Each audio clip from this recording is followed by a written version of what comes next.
For me, writer has always been more than just a title or a concept of a dream that I've had for my life.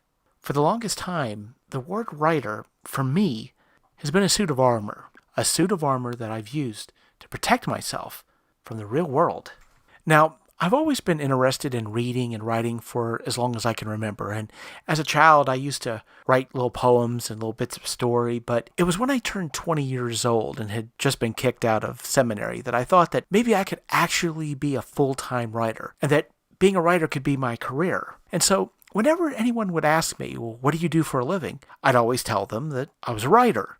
I did that, of course, because I wanted to be a writer, but I also did it because it was a lot easier to say that and for myself to believe it than it was to tell the truth, which was I was a 20-year-old adult who was living at home with a parent, didn't have a job, didn't have any prospects for a job, and I couldn't support myself.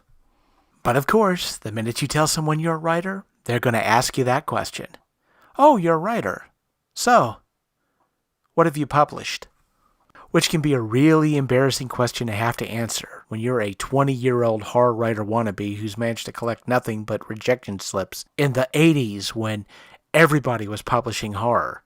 Well, it was embarrassing at the time, but not nearly as embarrassing as it would be if the stuff that I had written back then was out there now and people could actually read it.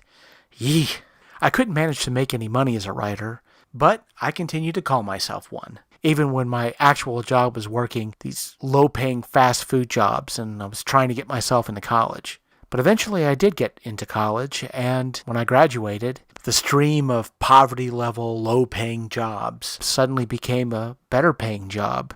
A better-paying job that eventually became a career. And once I had that career, once I had a job that I wasn't ashamed to tell people that I did, I suddenly didn't need to call myself a writer anymore, and I stepped away. I might as well, since I'm not making any money as a writer, but later on, when I started having problems at work, I found myself slipping back into the solace of calling myself a writer. And so I started writing again. But it was now a new century, and the world was a lot different than it was back in the 80s. We had the internet now, which allowed me to talk to other writers and to find out about conventions. And I started to meet people, and I started to learn more about my craft. And then eventually, as my writing got better, I actually started to publish. I was doing book signings. I was doing conventions. I had a writer's page on Amazon.com. So now I could tell people I was a writer, and it didn't feel like I was lying. I felt like finally I had made it. But then I had the heart attack.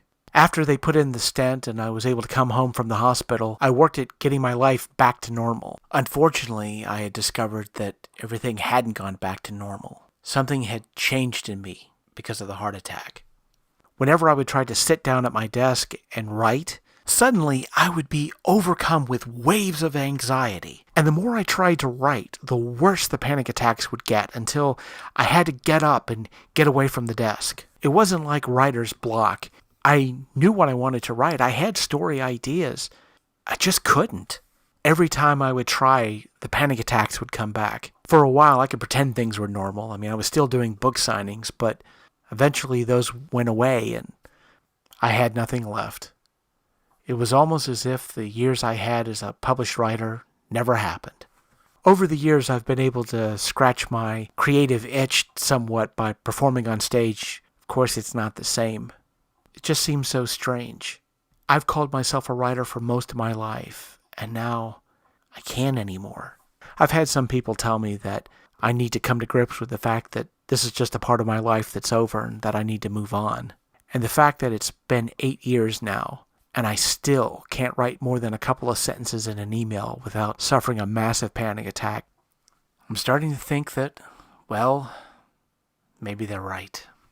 But I wish it were that easy. You see, what we do as writers is we create in our heads, I guess what you could call a story engine.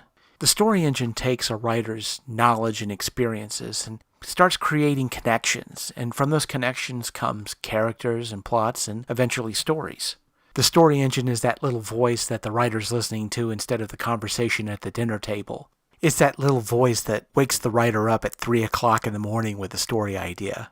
And I had hoped that since I didn't need my story engine anymore, that the voices would eventually go away. But it's been 8 years.